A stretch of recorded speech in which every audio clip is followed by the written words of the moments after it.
Welcome to Grand Rock Warehouse, and I want to welcome DC Tune Time here tonight. We are going to look at two Grand Funk albums tonight. The live 1971 tour album and the other live album, Bosnia, from 1997. So let's get ready. Let's do it. Grant is changing the world one track at a time on Grant's Rock Warehouse.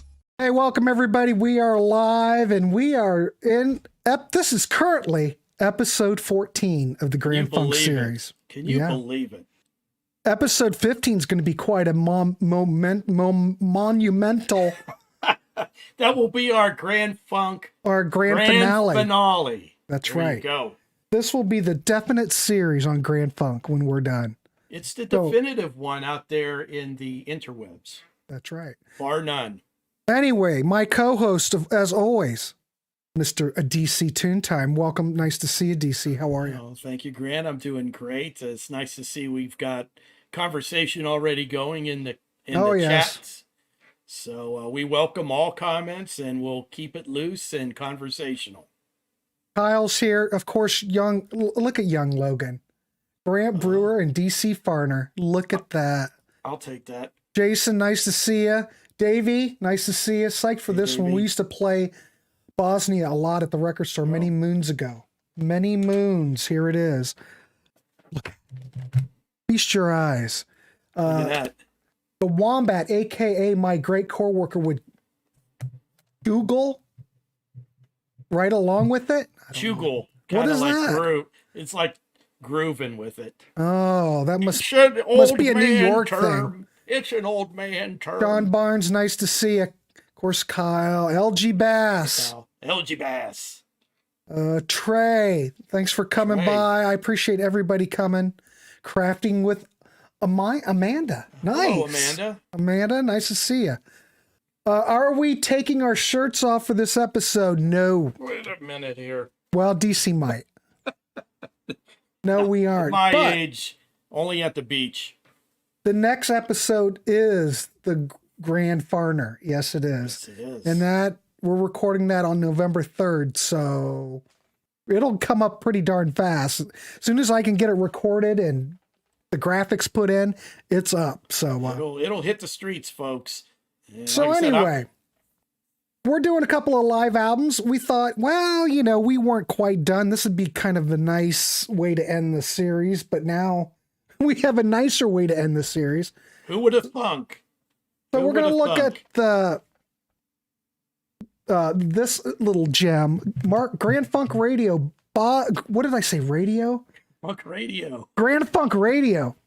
Well, Grand Funk Railroad, Bosnia from 1997, recorded March at the Palace at Auburn Hills in Auburn Hills, Michigan. Essentially, we're in Detroit. We've got some special guests on here. You've got Peter Frampton guesting on several tracks. Alto Reed from Bob Seger's band is on here with his Detroit horns, and a symphony conducted by Paul Shawver of David Letterman fame. The Detroit Symphony, I think. Yeah, it's a big time production, folks. Yeah, and of the 4 live albums, this one really has a different vibe aside from the other 3. There's parallels that could be made from the other 3 live albums. This one is just a very different presentation, having a symphony behind the band for the second half of the show. And it's impressive to me. And like always when we do these shows, I hadn't heard this. I prepped for this show. So we're going to get into the second one we're going to look at. We're going to look at the Grand Funk Live, the 1971 tour. And I believe this came out, when did this come out? Like 2002? So this is just a collection of tracks from 1971, Cabo Hall, you got the Syndrome in Chicago, which I need to talk about. Shea Stadium. That's basically what it's from. And, we're going to talk about it. So anyway. It's very interesting. We'll be able to compare that 71 concert to the official Capitol live album, and how much of a difference over 1 year in this band and the recording techniques and such. Yeah. So, well, I think we're going to get into it, but when I listened to that original live album I think it's probably a better recording than this, Really? but I think the mix on here is way better. Agreed. See, what I didn't like about that original live album is the mix. I just thought the mix was kind of... It's a wall of sound in your face pummeling you, which I didn't mind, but Grant, being the production purist of the two of us, need more foot rubbed them stomping. the wrong way. It rubbed me the wrong way. Anyway, let's get started on Bosnia. I'm going to throw it over to you, DC. What's your thoughts on this record? Okay. And we can just kind of go through it. Okay. This was Grand Funk Railroad's response to the strife of Bosnia and the Bosnian people. It was a charity concert. And like Grant mentioned, there are some special guests here. There's Peter Frampton. There's Alto Reed from Bob Seger's band. And of course, the second half of the show is augmented by the Detroit Symphony, conducted by Mr. Paul Shaffer of David Letterman fame. The show does open up, and Grand Funk has opened with the theme to 2001 A Space Odyssey for many years, but the band even said having a live orchestra play this at the beginning of the show before they hit the stage, they were just so psyched, and it was just a totally different vibe. And of course, their opener, they hit it pretty hard with the trio of their long-standing openers. You've got Are You Ready, Rock and Roll Soul, and then Logan Will Like This, the foot stomping music, which gets things off to a solid start. And then you have the first guest of the evening that appears, and it's Peter Frampton, and he joins them in a rather spirited version of Time Machine, which is off of that first Grand Funk album. And I was thinking, this is a little window into what Grand Funk Railroad might have sounded like had Frampton joined the band instead of Craig Frost, because they asked Peter first to join the band before they went to Craig. He had just left Humble Pie. They threw it out there. They had done many shows together, Grand Funk Railroad with Humble Pie opening. They got along with Peter, and they just said, hey, let's see what he says. But did they want to hire Peter on as an extra guitar player? Yeah. But the idea to have a keyboardist came later. Right. I mean, Mark is a good keyboard player. I mean, he's not like Craig Frost in that is Craig's instrument. But I think in certain tunes, Mark could have handled keyboards, and Peter Frampton could have taken the guitar parts. And just interesting to see how that band may have sounded. I mean, Peter had experience with very soulful, gritty singers like Mark, because I'm not going to say Mark was Steve Marriott styled that closely, but they both brought a soulful style to their vocals. Just interesting to hear that tune, and the Grand Funk might have been an Americanized Humble Pie. I don't know. That's true, but Time Machine, that's where they brought Peter Frampton out for, and it's only 3 minutes and 17 seconds. Oh, it's in and out. Okay, well, I would have loved to have had... we all know how great a guitar player Peter Frampton is. Oh, my God, and he still is. I would have liked to send... I wish they could have stretched that track out a little bit more and let Peter Frampton just kind of wail on it a bit. Yeah. Because you really... Yeah, he's playing the lead on it, but it's just... he's in and out. Too quick. Yeah. But I'd say, with this concert, they covered a lot of material.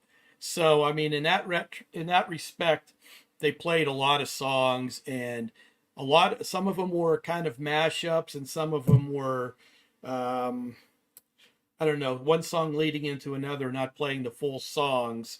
But they fit a lot of their material into this concert because, like I said, after you get that Time Machine tune, then you go with a medley of Grand Funk favorites. You get Paranoid, Sin's a Good Man's Brother, and Mr. Limousine Driver. Then, as they've always performed, I got to be every one of their concerts since they started, Heartbreaker. And then the second special guest of the evening, Alto Reed from Bob Seger's band, joins them for Aimless Lady, with an incredible sax solo that I think even Marlon would have liked. Yeah, alto Reed though. Holy crap! What Oh, a great player. he plays the crap out of the 2 times he gets to really wail on the saxophone during this concert. And Aimless Lady, oddly enough, leads into TNUC. Imagine that. We get a slightly shortened drum solo from Dawn because this is the late 90s and not 1971 when drum solos were almost expected from just about any hard rock band of the era. Then we come to the first Grand Funk's finest cover tune is The Animals Inside Looking Out, which Grand Funk Railroad made that song their own. Before we step into the Rundgren era with the trifecta of Shinin' On, The Locomotion, and Word American Band, with Howard Eddy on keys. There was no Craig Frost.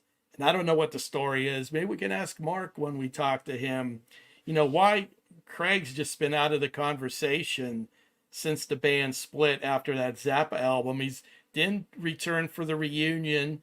They talked about why Mel didn't join, but Craig's really been just like missing in action, so to speak. These are all wonderful versions of the songs, and as Howard Eddy fills in admirably on keys, so not really missing Craig. It would just been nice to have him there. Frampton and Alto Reed returned for The Locomotion. It's probably the most elaborate rendering of that tune by anyone. There's a lot going on for just a very simple rock and roll tune. And that ends the first half of the concert, which is basically, other than the intro 2001 that the orchestra does.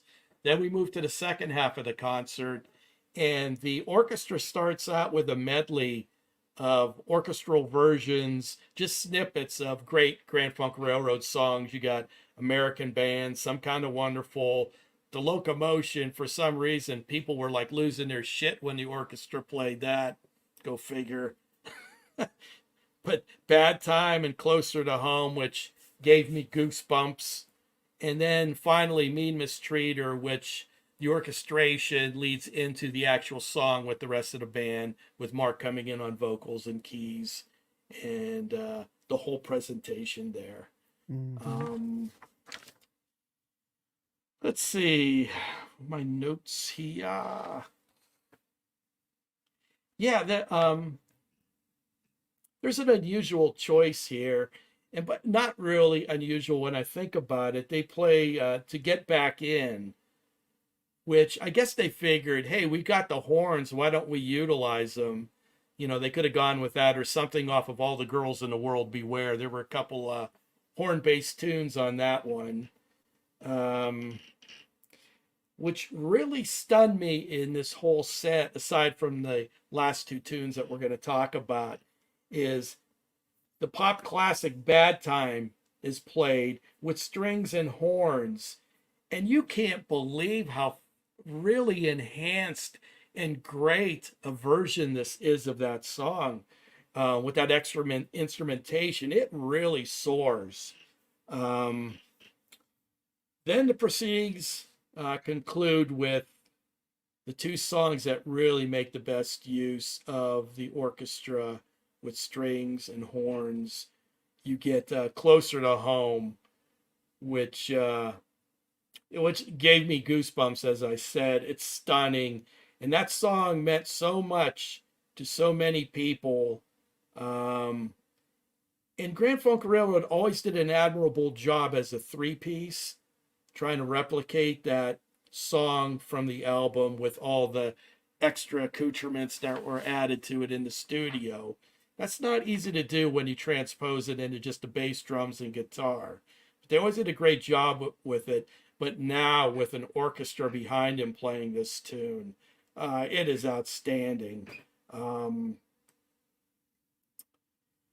Let's see. And Loneliness is the last song of the evening. Yeah. And Alto Reed does a saxophone solo on this song that I wasn't expecting. I wasn't expecting saxophone on this tune. I expected the strings, but it is beautiful. And so they finish out very strong. Like I said, that sax solo is majestic, sublime, however you want to, label it. But the orchestra adds a whole other dimension to these Grand Funk tunes in the second half of this concert. So it's a great listen. And if you're at all interested in, what I've described here to you, I think it would be worth your while to listen to this thing. Yeah, I agree. I agree with 100% everything you said, DC. I was really surprised.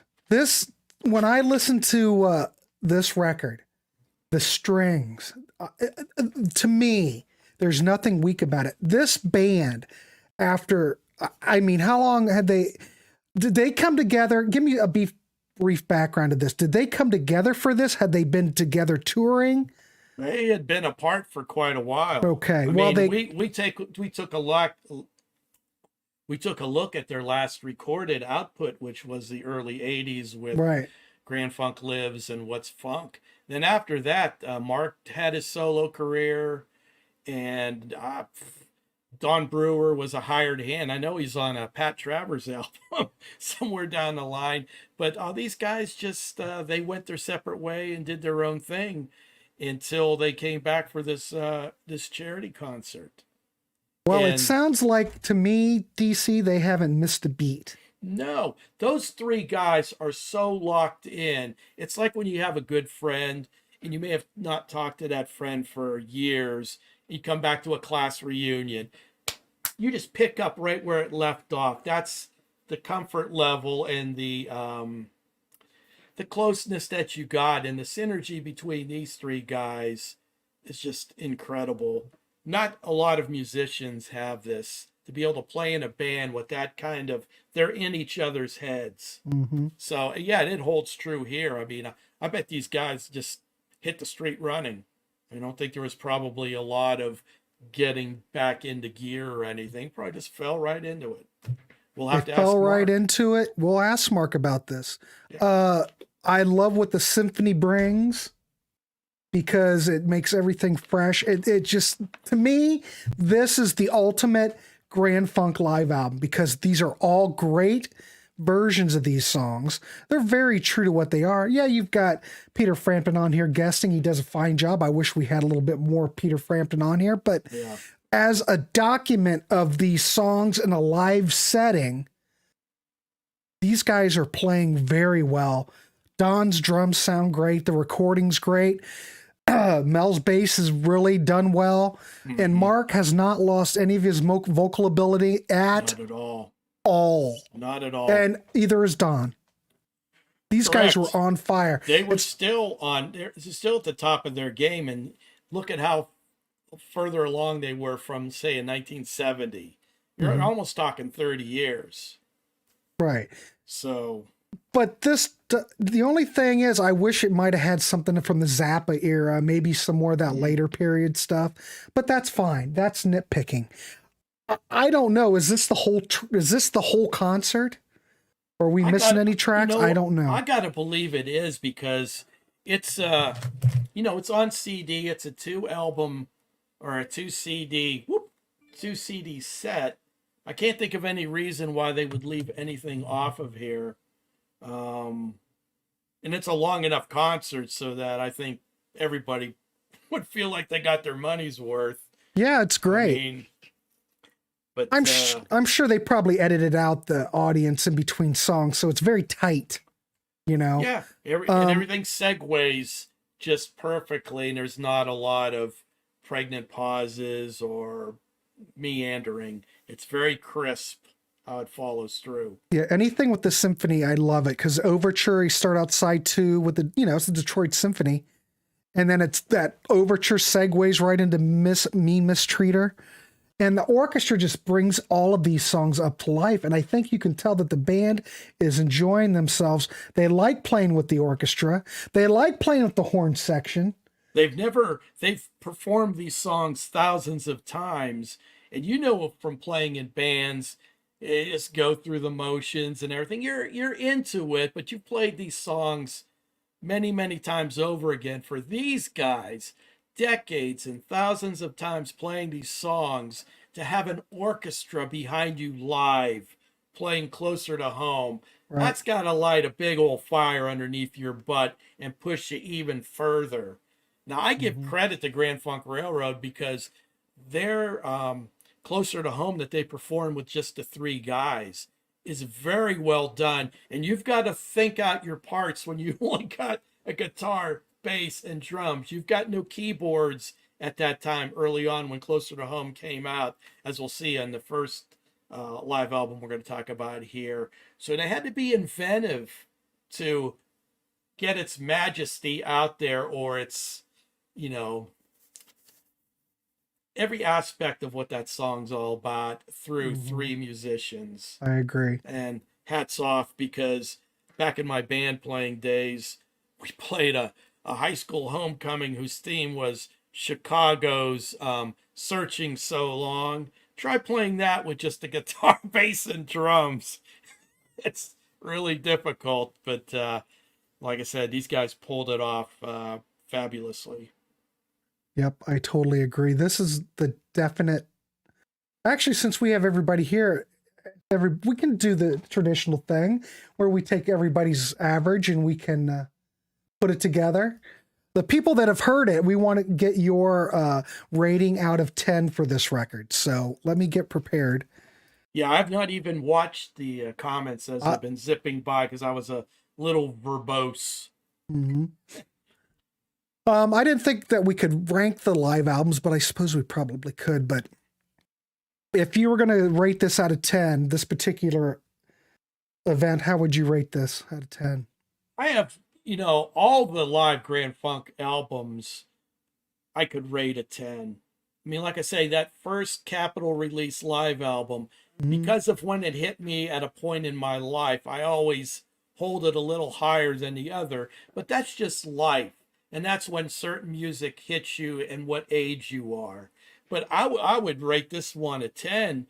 It brings something to the Grand Funk live experience that the other three don't have. And that's why, it's a 10 for me. Just very different. Yeah. Songs you've known for decades are so fresh in this reinterpretation. And I'm a Grand Funk fanatic to begin with, so I got to go with the 10. I would, out of the live albums, this is my favorite of the live albums. I'm a little surprised at that because I thought you would like it, but I didn't think it would be the top of the top. No, I think the treatment to this is perfect. Okay. The playing's perfect. The orchestration's perfect. I like it. I could have even had more orchestration on it. I kind of like the way they split it into two, though. It's a nice separation because you still get that Grand Funk, three guys basically, and then you have that second half where things are incredibly reimagined, so to speak. Right. For a live album, okay, so you've given this a 10. I'll give it a 10. I'm gonna, for a live album, and I'm just basing it on the live albums from Grand Funk. This is a 10, no doubt. But these are the definite live versions of these tracks as far as I'm concerned. And I'm just amazed that they hadn't lost a beat and could perform and feel so inspired. Oh, yeah. And as a live band, there's a lot of energy here. There's energy like there is on the first record. It's just a little bit, the first live album, but it's a little bit different. Yeah. They're more mature players now. They're bringing a different vibe as far as that's concerned to the proceedings. And you expect the strings to enhance certain songs like Closer to Home or Loneliness. But when I heard what they did with a song that's a classic pop song like Bad Time, I hadn't listened to this album in a long time, and I was listening to it this morning. I just like smiled and laughed to myself at just what they brought to that tune. I mean, it really is a different feel to it. It's not too much. It's just a different treatment of the song. So yeah, it's good. Excellent. I highly recommend it if you can get it. So we've got a 10, a 10, a 10, an 8.5, a 9.0. Anybody else that's heard this record So if we haven't heard it, that's a Z. Yeah, I won't even. Yes. Yeah, we don't even add it in, Marlon. We've had can't- people chime in to great albums that they haven't heard before. I give it a 7. I've never heard it. But I give it Ernesto a says, 7. DC, you guys should ask Mark Farner if they ever ran across Deep Purple on tour. Well, I know they ran across Led Zeppelin on tour. Peter Green was not too pleased with the reaction that Grand Funk had opening up for Zeppelin. Really? Pulled the plug on them. Peter Green, yeah, they're or who was a big goon guy that was their manager? Do I got the name right? Peter Grant, not Peter Green. That's the Peter Green's and Fleetwood Mac. Yeah, the Fleetwood Mac guitarist. No, Peter Grant was a big wrestler, big goon. And I guess he picked Terry Knight up by his shirt and said, "Your band will exit the stage now," because people were going crazy for Grand Funk, and he didn't want his boys to have to go on after that. So we'll ask Mark about it. We will. I'm giving, just to keep everybody together, I'm giving 21 Rich a wrench. And who else was I giving a wrench? Let me go backwards. Quite the moment for these folks receiving a wrench here. Yeah, So I can't kinda find like, what's his name because I just started up the stream, so I can't find him. But if you haven't got a wrench, comment and come back up comment. in the I'll give feed. you a wrench. The reason I give out wrenches, yeah, Larry needed one, but I can't find Larry because he's not in the. I can't bring him up. It only goes back so far. So Larry, I'll have to say something.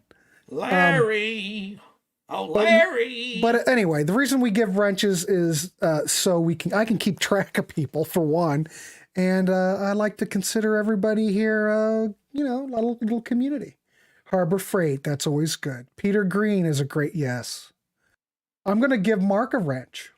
Well, we're not going to be live with Mark, but he could have a wrench. If he wants, we'll gladly give him one.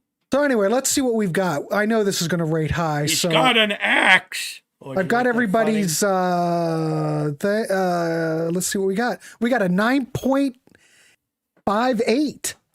Pretty solid. That's pretty solid for a live album. That's pretty darn good. So excellent, super, awesome. Larry, there he is. Larry, I'm giving you a wrench. Hold on, Larry. Dear Diary. This evening I received a wrench from Grant's Rock Warehouse. Larry, you are now part of the club. Welcome aboard. Larry. Please like and subscribe. It's the only thing I ask. 9.8, that's ridiculous. You haven't even heard it. Oh, it doesn't have Michael Schenker in it, so. Oh, yeah. So Maybe that's it. F that. Yeah, it can't be good. Yeah, welcome to the club, Larry. Nice to see you. All right. Dear Diary. Haha, yes. All right. Next time we're going to take a look at the Grand Funk Railroad Live 1971 tour. This came out in 2002. And like I said before, this is just a collection of live tracks from 1971. You're welcome, Larry. Nice to have you here. I think the best way to approach this is to compare this 71 concert to the first official Capitol Live release back in 1970. And within a year, there are differences in their show big time. Like I said, they started this show with their 2001 A Space Odyssey theme. Like I said, they continued to use that for years. And Grant, being the production guy that you are, Yes, sir. you do prefer the recording to this over the 70 album? This is the way I hear it. I think that the recording on the 70 album is much cleaner. This sounds a bit, but the mix is what I don't care for so much on that 1970 album. I think it needs remixed. Well, there's definitely better separation here in the 71 live album between the three instruments. And to me, Mel's bass doesn't seem so overwhelming the proceedings. It's not as distorted. Yeah, not as distorted at all. Right. But But let's see, much less of a wall of sound, I would say.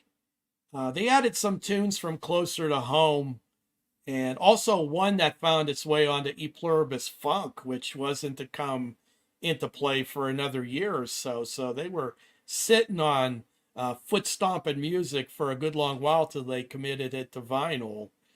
Um, it's really funny to hear this early version of foot stomping music, because during the chorus, Mel's bass line is totally different. Did you notice that? Yeah. He does this,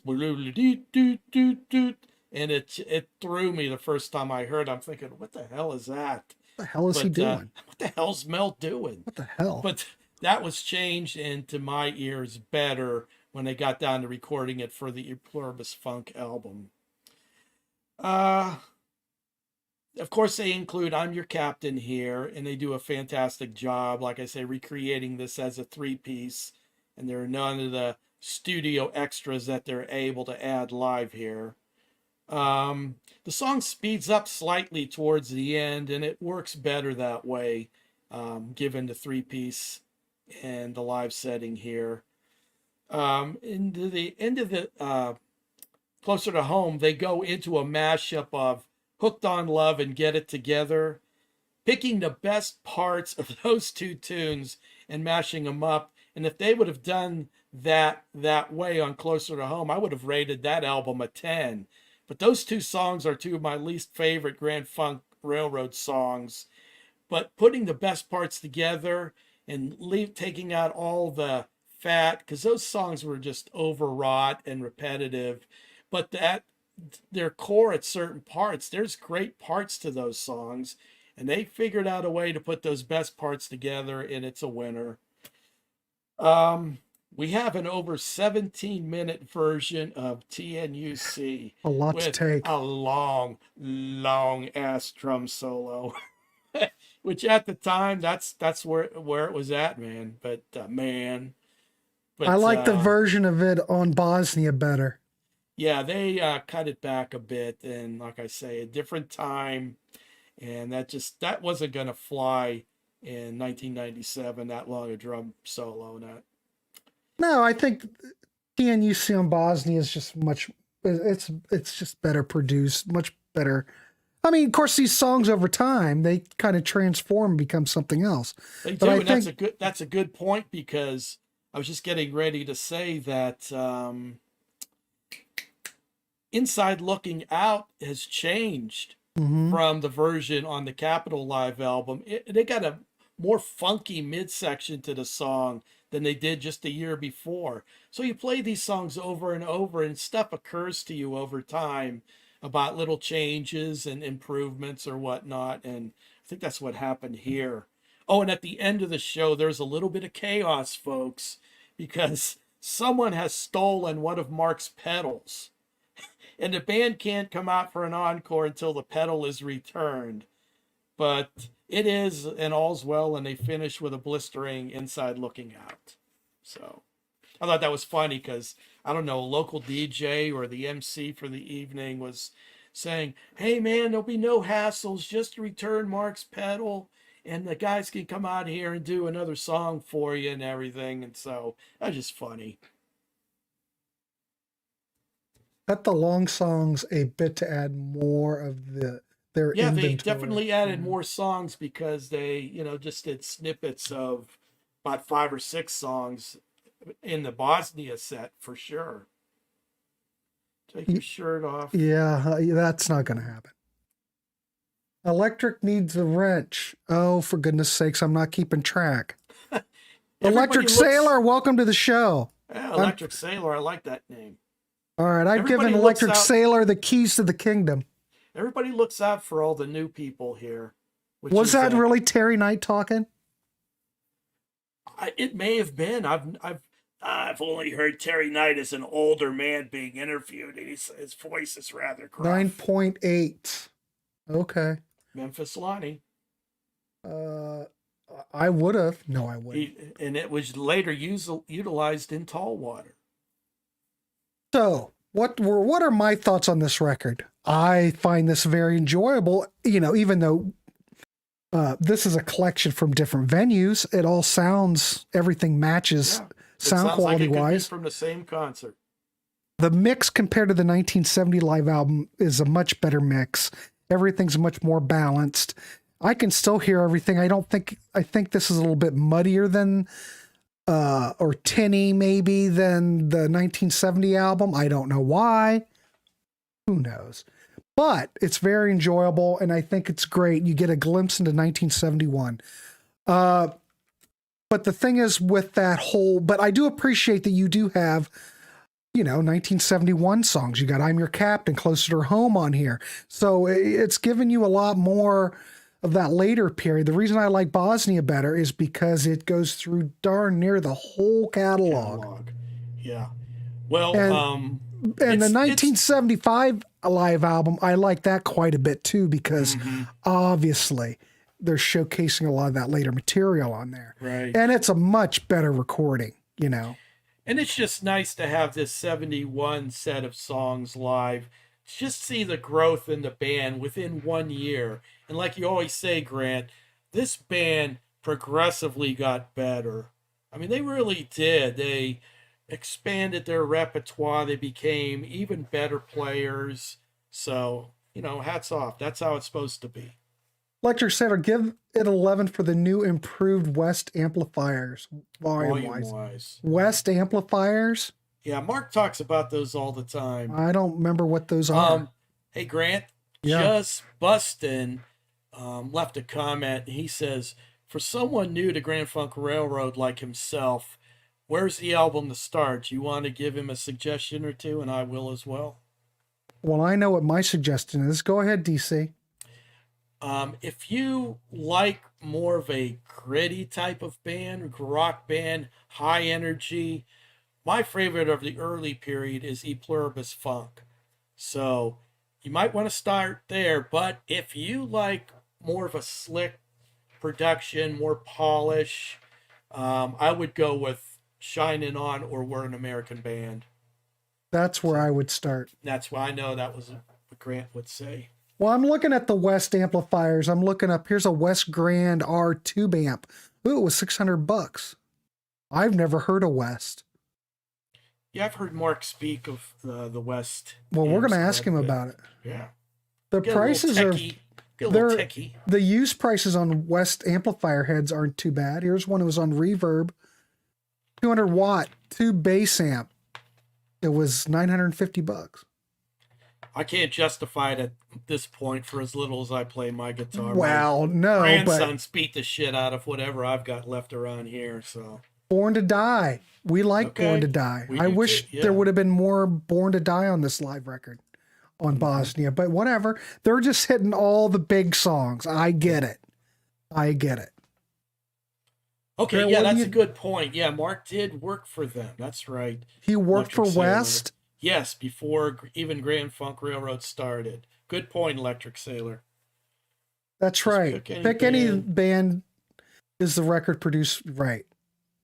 That's what you want. You want to start with Todd's stuff. Oh, he works his magic. Okay, so West Factory, Michigan, just before Grand Funk Railroad started. All right, I did not know that. Nice. So anyway, if you've heard this record, let's get a rating out of 10 from everybody if you've heard it. DC, what would you start off with this record? How would you rate it? You know what? I'm going to be boring, folks. I'm just going to give it a 10. Just because the earlier Capitol live album and this one, there's a lot that's interchangeable. There are different song choices, but I think the same energy, the same general vibe comes through. So I'm not going to downgrade the 71 as opposed to the 70. Even though the 70 had more of an impression on me as a young lad. The content, it's still the same band, slightly different song choices. I give it a 10 as well. I mean, but this band is very special to me, and I hold in high regard. So, Ernesto, I'm not going to ask that question. Oh, Ernesto, if I was cut like Mark Farner and was leading a band like that back in the 70s, You bet I would be shirtless. Quite a few of my classmates, female classmates back in the day, they liked Mark Farner quite a little bit. So I'm sure that didn't hurt them on the road. All right. Come on, DC. Really, a 10? Yeah. I mean, Marlon, you have your Michael Schenker. I have my Grand Funk Railroad. We all have these bands. Wait till that DC and I do the resonate. Michael Schenker series. Yeah, I'm gonna get my revenge. A 2 minus 17. Okay. So we've got a 10. All right, we got a 10. Davy's giving it an 8. Marlon's giving DC 0. shit. Logan's giving it an 8.5. Dudes and Guinevere from Both the Die have some killer guitar. Yes, I agree. I'm 100%. going to mention to Mark how good their instrumentals are. Really, there's a trick to doing a good instrumental. You have to keep it interesting, and they do.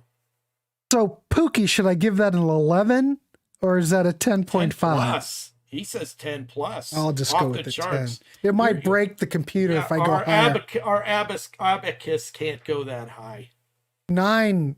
9. 9. Okay. Ken White's gonna go with an 8.5. This is looking good, people. All right. George, we've got a 9. Oh, look at that. That's a pretty 9 for 1971, 7 for Bosnia. All right. That is a very futuristic album. I thought he had 19,000. 7. Yeah. Yeah. 19,000, 7 and 17. Electric Sailor says 11 for improved amps. Okay. I'll give it a 10. Gary Joyce, we got an 8.5. Wow, this is going pretty good.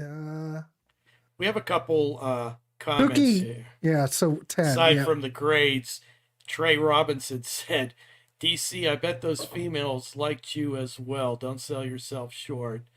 I did okay, Trey. Not like Mark Farner. I did all right. Again, and Marlon asks, is GFR your favorite band of all time? They would be number 4. We did our top 10 rankings. Mine was the Beatles, Todd Rundgren, and Utopia. I grouped them together. Number 3 was Steely Dan. Number 4 was Grand Funk Railroad. There you go. All right, so Memphis Lonnie. Again, Grant, I never heard of any Zappa era tunes live. Did they even tour on that record? No, they did not. And I like that record. I'm going to ask Mark. We'll have to bring that record up, how we like it. Because I'm going to tell him, Mark, I think you guys improved as you kept going. It might be a contrarian view, but I think they improved. We definitely got to ask them why they didn't tour with. I don't think they toured with Born to Die either. I don't recall Check that out. Go listen to the what? Marlon's talking about Schenker. See, we got him all worked up. Well, DC was a stud back in the day. No, simmer down. Simmer down. Like that.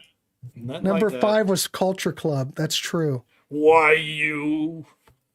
Grant loves some Boy in his. I do love Boy. I love Boy George. I think Boy George is great. I know the plot, Ernesto. BM, go listen Bolton to Ernesto are. And now, why are they going at it? I don't know. Was a stud. He still is, Sydney says.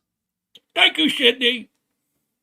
Good Singing, Good Playing was the one that had to grow on me for a guy who likes the hard rock stuff. Yeah. What did we come up with that? What did we say, DC, on that? As far as what did we rate that? Pretty high. What pretty high. I mean, for me, and like I said, don't get me wrong, I love that early Grand Funk stuff. But these guys realized, and the writing was on the wall, that the musical landscape was changing, and the 7-minute drum solos and all the tropes of their earlier material weren't going to work for them if they wanted to really make it in the 70s. So who do you pull? Todd Rundgren. Who's better to take you into the 70s and having commercial success than Todd? They made smart choices, and they even got poppier as they went along. But for me, like Steve Schnee, pop is not a bad word to me. And I liked all version of Grand Funk. You would be shocked at some of the things that I like, because I don't look like I would like them, but it's a vast... He likes a lot. Potpourri. The potpourri of... Potpourri. Yes. Zappa became NRA and Farner showed him. Yeah, Mark took him out back of the recording studio because Frank had never fired a gun before. Set up a bunch of cans and handed over the gun to Frank and showed him kind of how to hold it and shoot.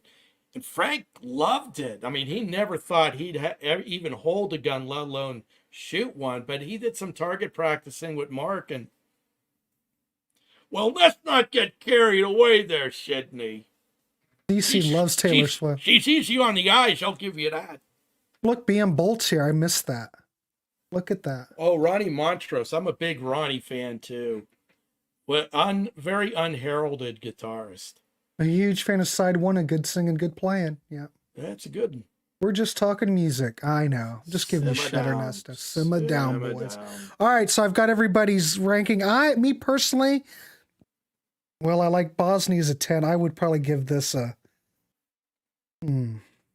It's better than the 1970 album. And you did not rate that I very rated highly like at a all. 5. Yeah, right in the middle. It was just too much. It's just too much. But this is better. I'd probably give this a solid 7. Good And enough. Bosnia's a 10. I think it's phenomenal. One of the best live albums I've ever heard. Bear with me, folks. This band is just like so close to my heart that, you're probably not going to rate them like I would, but I got to go with. What did I say? feel. 7 or 7.5? What did I say? 7. 7. On Time is a 10. Well, okay. All right, you ready? Let's calculate our scores. It comes out an average of 9. About that. Wow. And it's 9 on the On the nose. On the nose. How about that, sports fans? I think it's great. I'm a little surprised. I don't care, I thought Logan. You would don't, like Logan. it. You have no idea what you're talking about. You like 80s production. That right there negates you. Oh, there was a big discussion on our Ben Orr show in the comments about production, and people felt like we were slighting him. And simmer down. Passion 87 and TWYN 89. What the hell is Marlon talking about? George Matthew, we got left on a Robin Trower kind of. Oh, we're on Robin Trower. He said, my favorite Davey Pattison led album with Robin Trower is In the Line of Fire. That album rocks. I like Passion Simmer better. down. I like Passion. I'm trying to simmer down. Simmer down. All right, cool. So both of these records got really good. Simmer they down. fared well. Oh yeah, we should mention that. Yeah. Hey, why don't you give me a little love and talk about my new shirt? So if you go down, if you're a subscriber, you would have got the notification in the community chat on YouTube that now we have brand new shirts that feature our mascot, Sardini. the Great Sardini. Yes. And that was put together by DC. So get yourself a shirt with the Great Sardini. Yes, and I don't see D Rocker in the house right now. I have sent him messages. They wouldn't allow me to put my actual email in a message to him on the Facebook. So here it is, top secret. You need to email me and let me know your size and your color of shirt, and I will get a Sardini shirt right out to you. But you got to get a hold of me with that information and your address so I know where to send it. What do I rate the 1975 live album? I think I gave it like a 7, didn't I? Or an 8? I think it was a little higher than 7. Maybe you liked 8. it quite a bit. Yeah, I thought that but was not great. in the 10 range. No. Let's say 8. I think like an 8. That sounds about right. What up? I heard Robin Trower had to jump in. Somebody mentioned Davey Pattison and their favorite Trower album with him on vocals. LG Bass, there is a Sardini coffee mug available. Just look down there. Go the link. Well, the link's down below in every show I've got. And go folks, down the link and go down there. Wouldn't you doubly enjoy that morning cup of joe with Sardini looking at you all threatening like? Wouldn't that just set off your morning? And remember, the holidays are coming up too. And wouldn't Nana look great on Christmas morning with her the Great Sardini t-shirt, just sitting in the rocker looking out at the snowbanks on Christmas morning?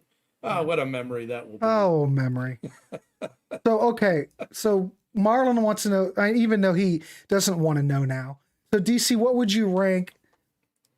How would you rank that? Marlon, I will be honest with you and say I am highly derelict in my repertoire as far as UFO is concerned. I only have Lights Out. That's the only UFO album I have, and I love that album. But I don't have the whole catalog. In fact, that's the only album I have of UFO. So BM Bolt, he loves that period. yeah, if you don't have James Dewar, he was a nice fit. It's a whole. Some of the songs from the Power Trio years don't come off as well when they become a four-piece. I heard the version of Into the Sun with Craig playing organ, and it sounds a little weird. It's a little bit of an adjustment, yeah, but what are you going to do? You've made Marlon cry. I'm sorry, Marlon. I need to get on that, but I only got so much time. And believe me, the clock is ticking in a lot of ways. And I call myself a music guy. Well, there's so much out there. There's a lot out there. You can't cover everything. That's true. All right, ladies and gentlemen. So we've covered it. This is episode 14 in the can. So episode 15 will be back in early November, and we'll be here with Mark Farner himself. Oh, it's gonna be so. I won't be able to sleep that night before. It'll be just like Christmas Eve when I was 7.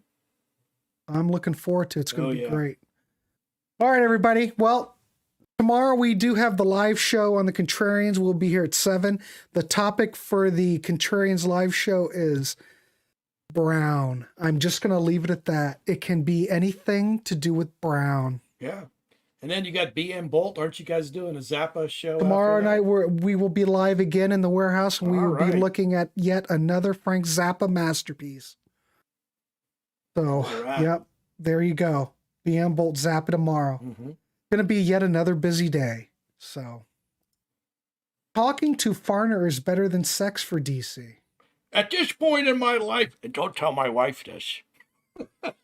No, it's gonna be a thrill for me. I won't doubt that. But let's simmer down a little. He's been doing a lot of interviews, but we're gonna try to make it a little bit different, more conversational.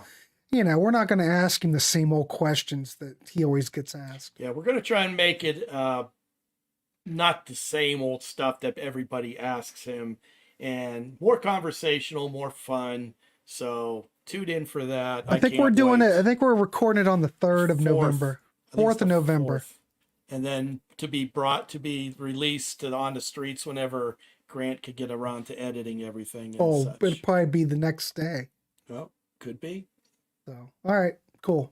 Or maybe I'll let it dangle out there for a little bit and let it simmer. That's called a tease. A tease. Folks, we got other things planned with merch here in the Warehouse, so stay tuned. Mark loves it. He's making up for all the years that Terry Knight didn't allow him to talk. That's why a lot of the critics and everything were pissed off at Grand Funk, because they thought they were a bunch of snobs because they wouldn't talk to him. It was Terry Knight wanting to keep some sort of mystique, which in retrospect, probably wasn't the best move, but he was a good promoter in a lot of ways, but I'm not so sure. Ask him about tuning in 440. He's not a fan. He doesn't like standard tuning. All right. I'm curious. What's he do? Tune down? Do some deep dives with Mark. Everyone heard I'm your captain. I got you. I have questions about that later period, which is my favorite.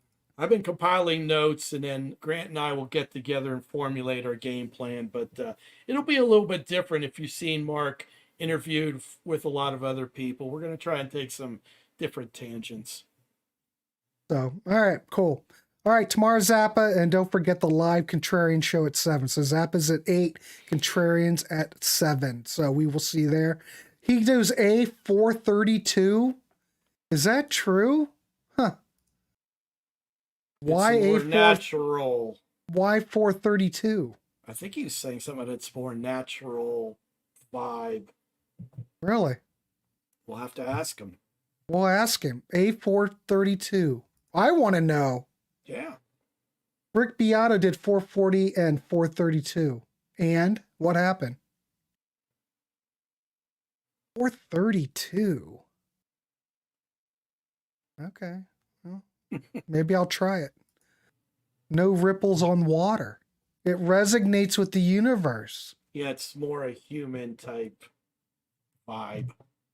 Recording, he said like in 1953 or something it switched, and he's kind of gone back to that. Really? Oh, I'm not going to get... Oh, it all depends what you mean by a tough question, Ernesto. Ernesto, calm down. Don't you have a kid to run around in the car? It's Zen. All right, now I understand. All right, everybody, let's get out of here. Have a good evening. We will see you tomorrow. Keep it clean. Keep it real. Keep it real. No, in the feel. All right, we'll see you. That's good enough. Night, folks. Good enough. Bye.